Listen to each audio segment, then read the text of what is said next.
In this installment, we're moving on to round 2. That's right, the divisional round of the NFL playoffs. I'm going to be deep diving into the Draftkings divisional round slate. Let's get into it.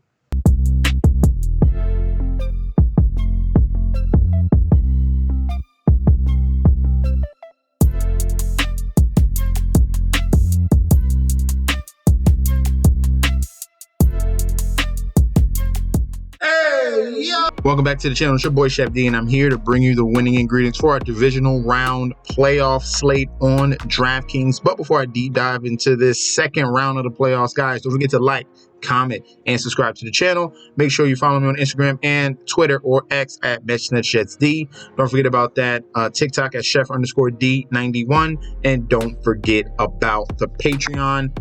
We'll talk about that very, very soon. But we're at the homepage of the YouTube channel, currently at 1.52 thousand subscribers.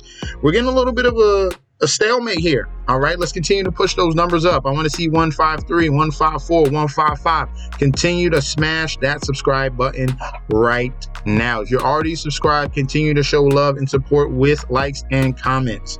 All right, and for that Patreon, you guys are missing out. The future of the NFL future is already on this as well. I'm going to be posting my NBA future as well. So far we're looking good in NFL. When you get into you sign up for the Patreon, you'll scroll down, you'll find the NFL future. That's looking fine.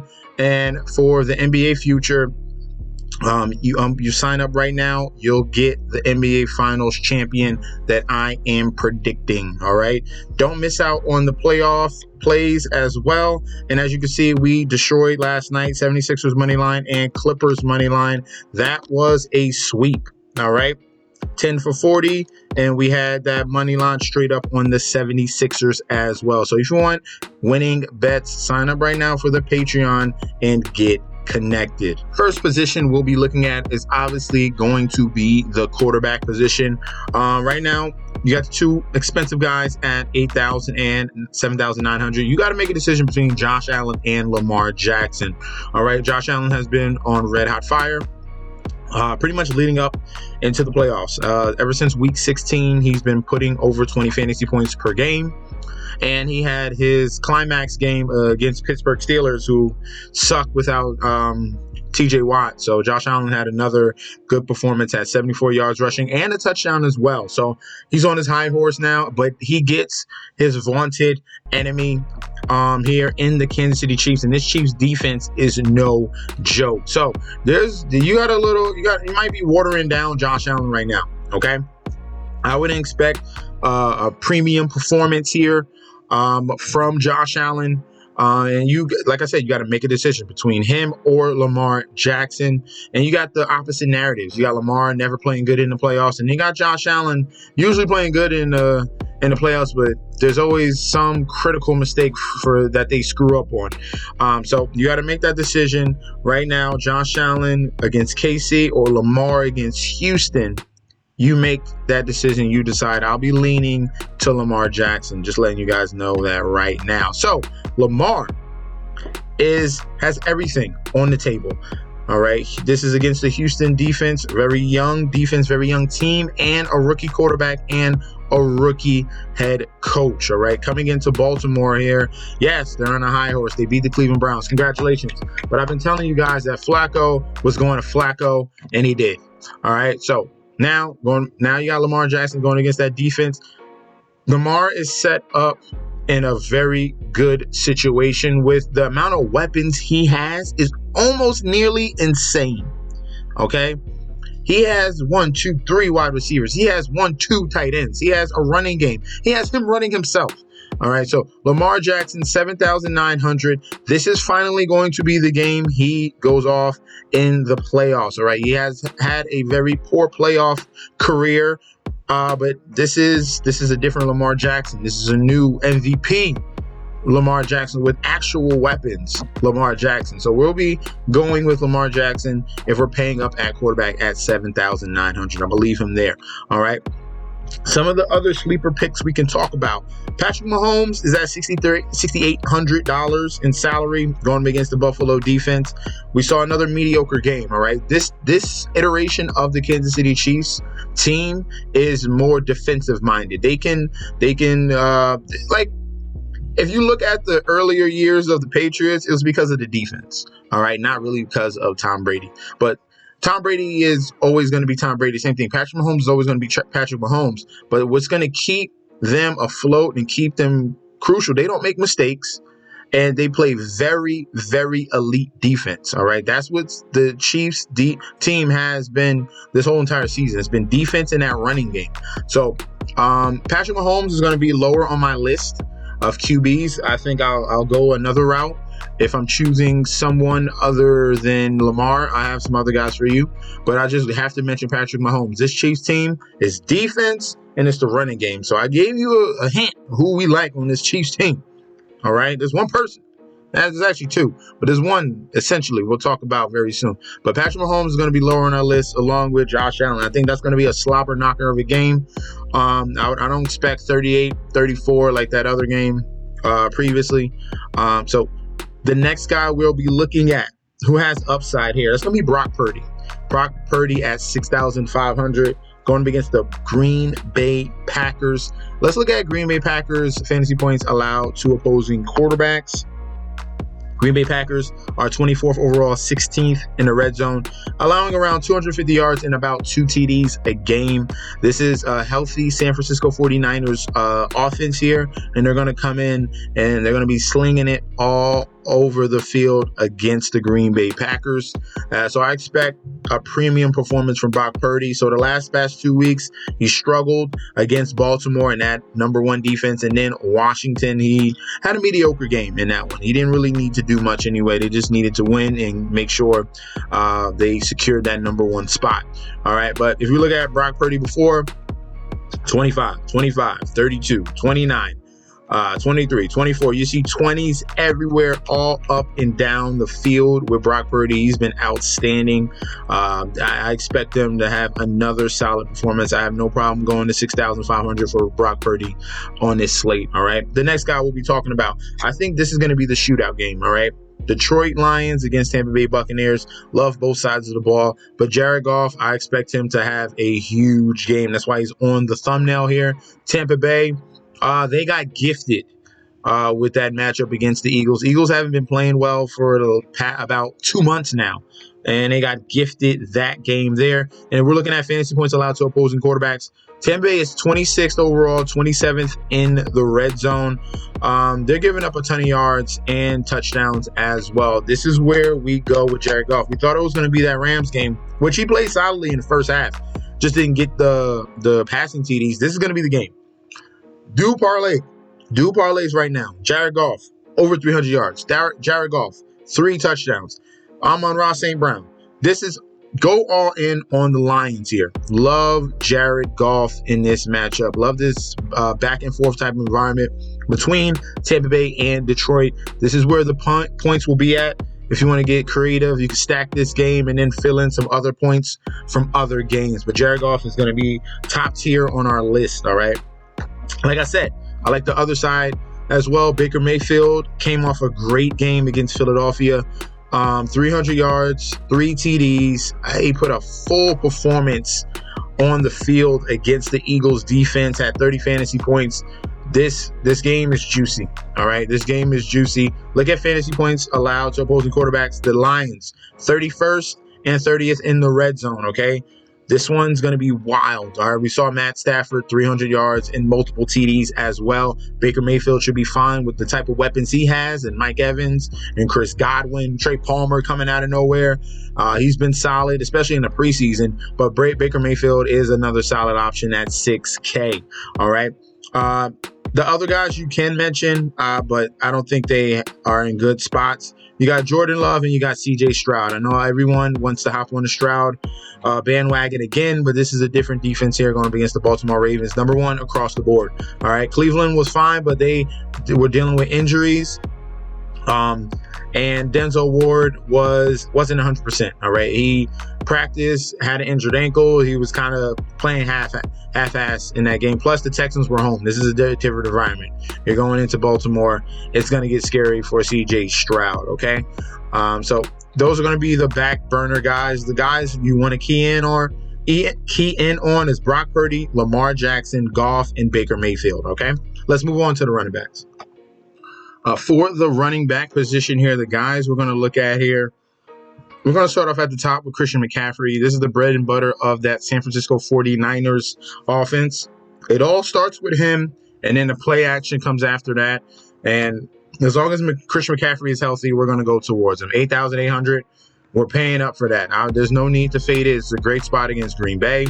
If we're looking at fantasy points allowed to opposing running backs, they are 28th in the league against opposing runners. This is the best spot to go on the divisional round is the 49ers and going up against the Green Bay Packers run defense. You can't stop the run. You can't stop the 49ers. So that means CMC, and that means another wide receiver we're going to talk about very soon as well. But CMC is literally a lock. All right, so you're spending a lot of salary here. If you go that route, especially with Lamar Jackson, got to get creative from there. But there's definitely ways you can build with these two top-tier guys. Or you can save salary, go with the cheaper options, like I said, in that Tampa Bay and Detroit game, and then really get creative with your lineup builds, okay? Next, you have Aaron Jones. He came off a major game, all right? He always destroys Dallas. Multiple touchdowns in multiple games against Dallas as well. And he had over 100 yards and 3 touchdowns. Smashed the slate, okay? Aaron Jones is going up against a different monster here in the San Francisco 49ers. This is the top-ranked run defense, all right? Top 3 overall. Most of these teams left have very good run defenses besides the Green Bay Packers, all right? So we're going to attack the best spot and then avoid the worst spot. Aaron Jones is not going to be playable this week. If he does get there, it's going to have to be in the receiving game. He's going to have to be an X factor, catching the ball and creating in open spaces. But this is a team that pursues very well in the San Francisco 49ers, all right? Now, between the two Detroit running backs, you got Jahmyr Gibbs and you have David Montgomery. Both of these guys are monsters. David Montgomery already faced this team earlier in the season, but they did not face Jahmyr Gibbs, all right? Montgomery is the blunt object that they're going to use in goal-to-goal situations. It's going to smash in on those opportunities, and he's very consistent getting you double-digit fantasy points each and every single week. So if you want to have security, then you go with David Montgomery, all right? If you can see earlier in the season when they faced the Tampa Bay Buccaneers, he only had 4.3 fantasy points in that game. They did not need to utilize David Montgomery, and I think I'm going to stay away from him in this game as well. If we're going to choose a Lions running back, it's going to be Jahmyr Gibbs because he is that X factor. And if you haven't noticed, they've been showcasing rookie players this so far in week 1 of the playoffs. So I expect it again with Jahmyr Gibbs showing up. He had a solid game, had a touchdown, had critical catches for 4 for 43 in that game as well. And he's going to be the X factor, all right? Create after the catch, has blazing speed as well. Love Jahmyr Gibbs as the Detroit Lions running back for this week, okay? If we're looking at other running backs, let's continue to go down. He's on the thumbnail, Isaiah Pacheco. This is the guy you want from the Kansas City Chiefs. Super consistent. If Mahomes ain't cooking, they're going to give it to Isaiah Pacheco, and he's going to come down like a sledgehammer, all right? Not only is he doing it in the rushing game, he's doing it in the receiving game. They didn't need to do it against Miami, but if you look back at previous games, 7 targets against Cincinnati, 4 against Las Vegas, 4 against Green Bay, 5 against Las Vegas. Pacheco has been pretty much usurped Clyde Edwards-Helaire, and he's looking like a stud now at that running back position. How aggressive he is. The elk of Marshawn Lynch. That's what you look at when you see Isaiah Pacheco, how violent he runs. And that's going to be crucial in cold weather games and deep in the playoffs. You need a guy that's going to get you the yards that are unseen. Love Isaiah Pacheco at $6,400. So we'll make sure we'll put him in there. He'll go to that flex. All right. So the other guys you can look at. James Cook has been solid, 6,300. Had an okay game against Pittsburgh. They utilize him more now. It's been less of Stephon Diggs, but more of the running game that we're seeing from the Buffalo Bills. So you're seeing more rushing and more receiving from James Cook. That's why he can be a very safe play in the divisional round if you want to go that route at 6,300. All right. Some of the other guys we're going to look at, you're looking at Gus Edwards and Justice Hill. All right, for the Baltimore Ravens. Gus Edwards is the David Montgomery, essentially, and Justice Hill is the Jahmyr Gibbs in this offense, all right? So you got the running goal-to-goal situation guy in Edwards, and then you got the X-Factor, create after the catch, third down back in Justice Hill. I like Gus Edwards in this game environment. Get really physical with the young Houston team. It's a different animal when you're going up against Buffalo, and I think they'll have a good shot to get that run game going in this one. And usually Gus Edwards is pretty consistent. 11, 14, 13, 21, 17, 29, 21. You see the big performances from Gus Edwards. Obviously, he was the number 2 in week 1, but that was a game where where my boy at?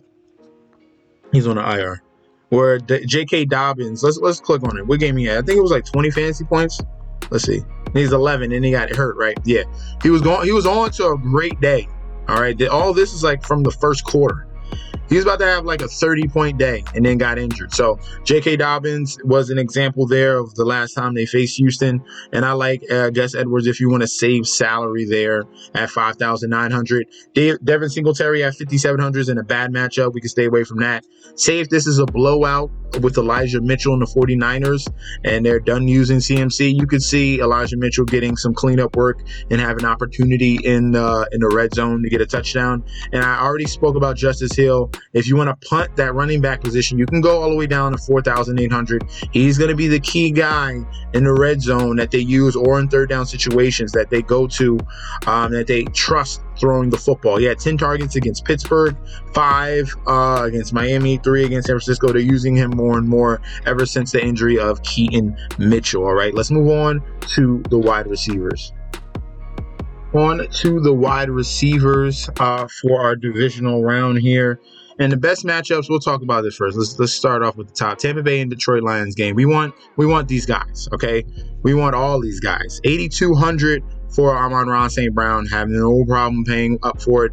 He was a monster and didn't even get in the end zone against the Rams. 7 for 110, 21 fantasy points there. This man has been elite. I expect him to have another prime performance here going up against the Tampa Bay Buccaneers. Horrible pass defense. Jalen Hurts and no weapons pretty much wasn't able to do it. But you saw how strong that Detroit Lions offense was against the Rams. They were moving the ball at will against the Rams, and now they get a cupcake matchup in the Buccaneers. Amon-Ra St. Brown at 8,200 is going to be a lock that we're going to go towards, all right? Some of the other guys on Detroit. Josh Reynolds is the number 2 guy.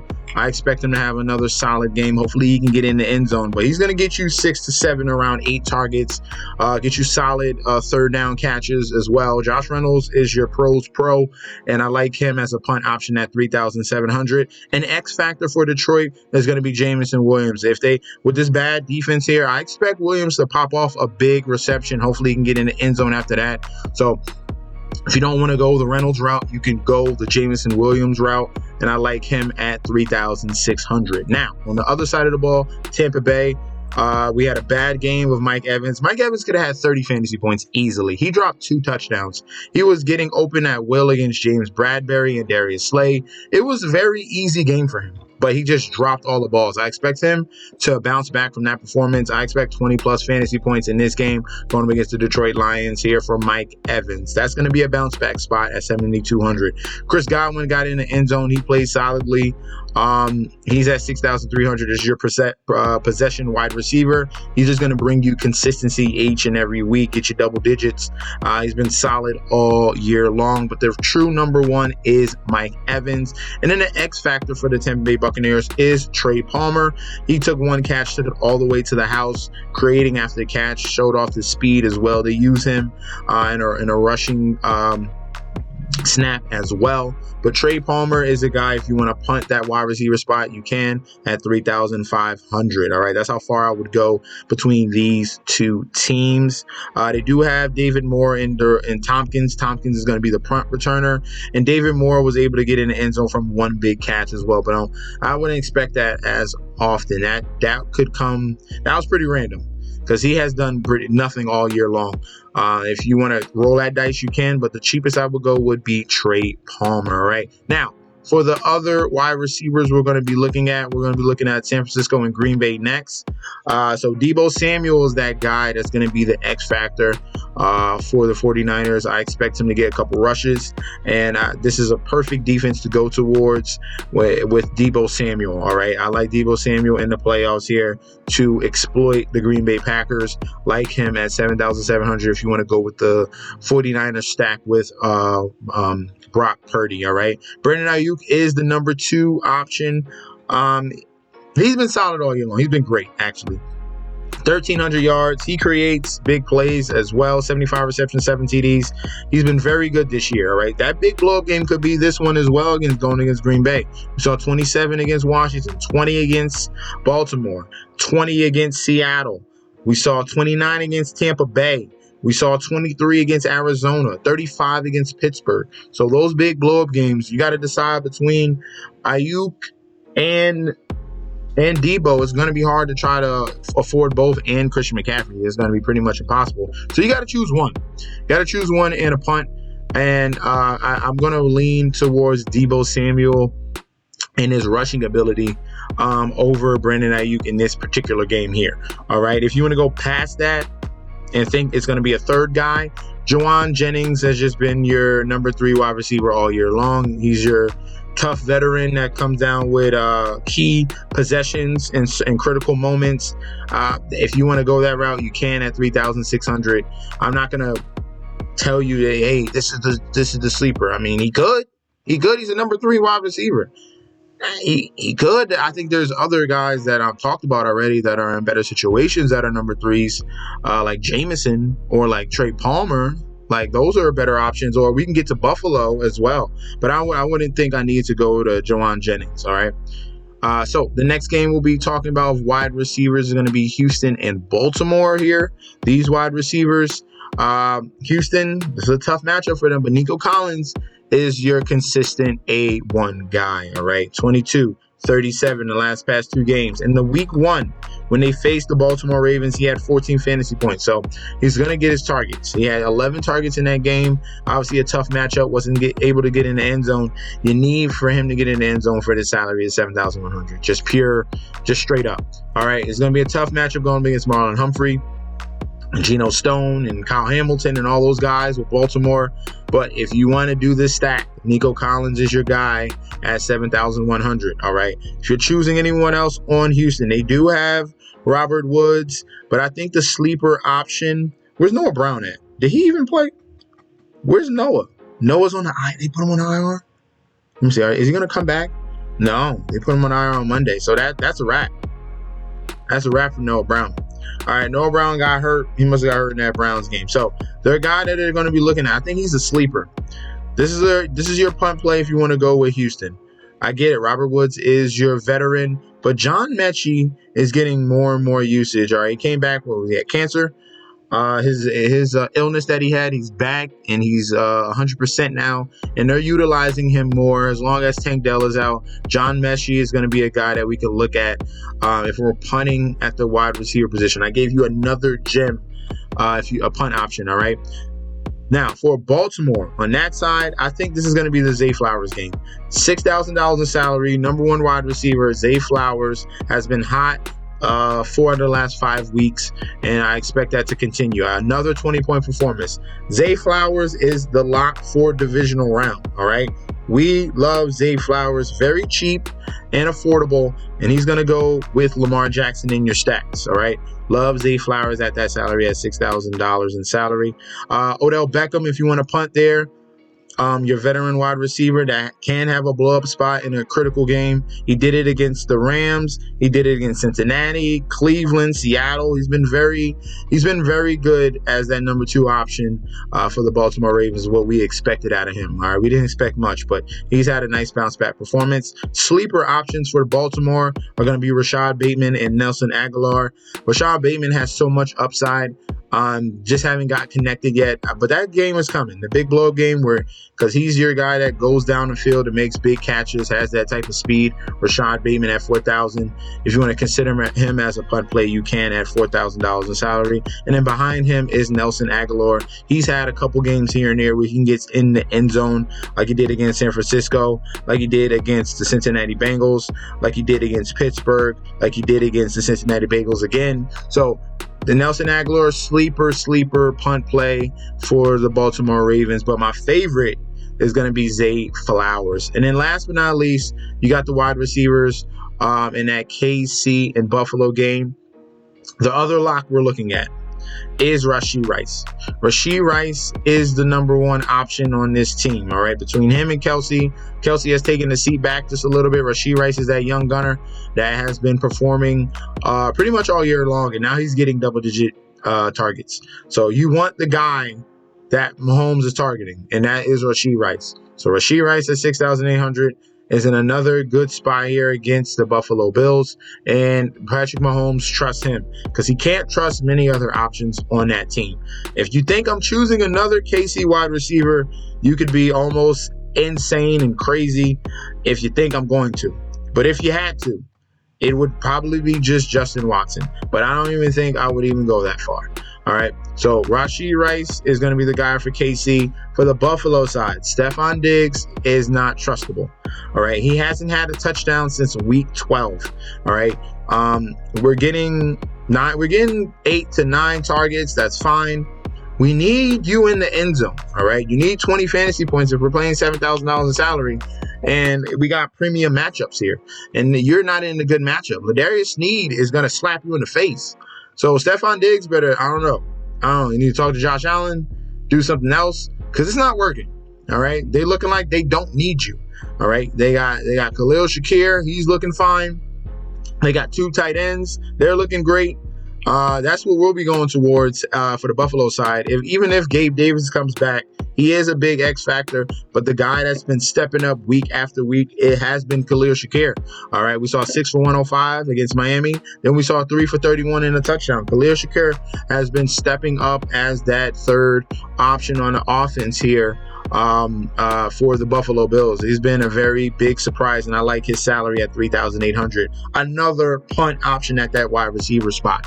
All right, let's move on to the tight ends. On to the tight ends, and I have a lock at the tight end spot. He's in the best spot, bar none. Just oh my God, this is just a great spot for a tight end. I think I'm gonna save him for last. So Kelsey at the top here at $6,000 in salary. You got the top 2 guys, Kelsey, Laporta. This is a very similar situation of the quarterbacks where you have to decide between Josh Allen and Lamar, but they're both in good spots. But Kelsey here, Kelsey, I guess. It's like, nah, Kelsey, he's going to get his receptions and targets and yards somewhat. He just hasn't been in end zone. Very similar to Diggs. He hasn't scored a touchdown since week 11. It's been even longer, all right, for Travis Kelce getting in the end zone. I don't know, you can call it a Swift curse. You can call it whatever you want. But Travis Kelce should get his targets, all right? Him getting in the end zone, big question mark. Don't know, just like I'm not sure about Stephon Diggs as well, all right? It's just not the same, all right? It could be age. It could be a lot of things, okay? A lot of more bracket coverage to Travis Kelce in years prior that didn't mean anything or didn't matter. Kelce dropped a lot of balls last week as well, so I expect a better performance out of him. Next, we'll talk about George Kittle at $5,200 in salary. He's in a very good spot going against the Green Bay Packers. If we're looking at fantasy points allowed to opposing tight ends, the Green Bay Packers are 23rd overall and 29th in the red zone, all right? So this is a spot where you get the run game going, and then you can get the play action, and George Kittle comes out from behind or on a short route or a crossing route, and he's just dominating the opposing linebackers and safeties. George Kittle has those opportunities where he can really go off. 22 against Baltimore, 22 against Tampa Bay, 23 against Jacksonville, 26 against Cincinnati. So you know he has it in his back pocket. This is still an elite tight end. All right, he's just so very good at blocking that you don't see a smash performance each and every week. But this is a spot where if you don't want to pay up for Kelsey or Laporta, you can definitely go mid-range and go with George Kittle at $5,200 in salary, all right? Now, for the Baltimore Ravens tight end, we got Mark Andrews. He's back and healthy, where we're going to see if they continue to ramp him up in practice. But getting Mark Andrews back at the tight end spot with the team that's already clicking is insane, all right? We're not sure how much work he's going to get in his first game back. So you still can probably see a little bit Isaiah Likely as well, but he's been great since Mark Andrews is out. So they don't miss a beat either way, but just trusting Mark Andrews is just for safety and security is great as well for Lamar Jackson. So this could be a stay away spot because we're not sure how much of either is going to go. But if you want to go gung-ho and you're looking at the people looking at the IR, Mark Andrews is going to have a lot of low ownership if you just want to go that route and complete your stack with Lamar. You can go Lamar, Zay, and then Mark Andrews. All right, so you could definitely do that. He's in a solid spot going up against the Houston Texans. If you want to come back and go on the other side, Schultz had a big touchdown against Cleveland. He's in another good spot against Baltimore. One of the weak spots here for Baltimore's defense is that tight end position. So Dalton Schultz should have a solid game as well at 4,400. And then you have the tandem of Luke Musgrave and Tucker Kraft at that tight end spot, but the guy that got the touchdown last week was Luke Musgrave. That's pretty much off of one big play, but they're utilizing both tight ends now. All right, both of these guys have showed up this season with the other out, but now they're together, and now they have a dynamic duo of Musgrave and Kraft, very similarly to what the Buffalo Bills have in Kincaid and Knox. Kincaid and Knox are pretty solid. I would go Kincaid. He's just been very consistent the past 3 weeks, despite the fact that Knox is still there. I think Dalton Kincaid was rough at the beginning of the season, getting more accompanied to the NFL game, and now he's looking like a safe bet here as a regular target for Josh Allen. So 4,800, he's a very good guy to go towards at that price point. All right, if we're going any cheaper, Brevin Jordan had a big game, pretty much off of one catch, 1 for 76. That's what you need if you're punting the tight end. You need him to have one big play, and that could definitely happen. Cade Otton against Detroit, he had a ton of receptions and targets last game against Philadelphia, 16.9 fantasy points. I don't expect that type of game again because the poor performance of the linebacker core and safeties for the Philadelphia Eagles. Detroit, at least they're getting Garner Johnson back. He's fine. They have solid linebackers as well. So I don't expect that type of game again, target-wise. I expect the wide receivers to do a little bit better if you want to go that route of Cade Otton. But our lock, the lock I was talking about, I skipped over him just a little bit. Sam Laporta, baby. Sam Laporta back and healthy, was quiet. He had a touchdown, but was quiet. This is a game where I'm expecting multiple touchdowns, all right? Let's look at fantasy points allowed to opposing tight ends. Look at the Tampa Bay freaking Buccaneers. 31st overall, 25th in the red zone. They're giving up 11 targets a game, about 7 catches a game, and about 75 yards a game to the tight end position here. And then Sam Laporta is a freak of nature. 11 touchdowns already this year. Had one against the Rams. And this is my favorite play here. Or at that tight end position, Sam Laporta at 5,900. So you could build a lineup with all of my favorite guys: Laporta, Rashee Rice, Zay Flowers, McCaffrey, and then you could choose one of those explosive quarterbacks I spoke about, and you're getting yourself cooking in a lineup. So those are going to be the guys we'll go towards. If you're choosing a defense, I would stick to the Ravens, the 49ers at the top of the list. If we're choosing a sleeper defense, we're going with the Chiefs. All right, we're going with the Chiefs as a sleeper defense. That's what we're going. If we're punting under 3,000, Chiefs defense at 2,700 would be my choice. So thank you guys for tuning in. Don't forget to like, comment, and subscribe to the channel. I'll be back with another video very soon. All right, peace out.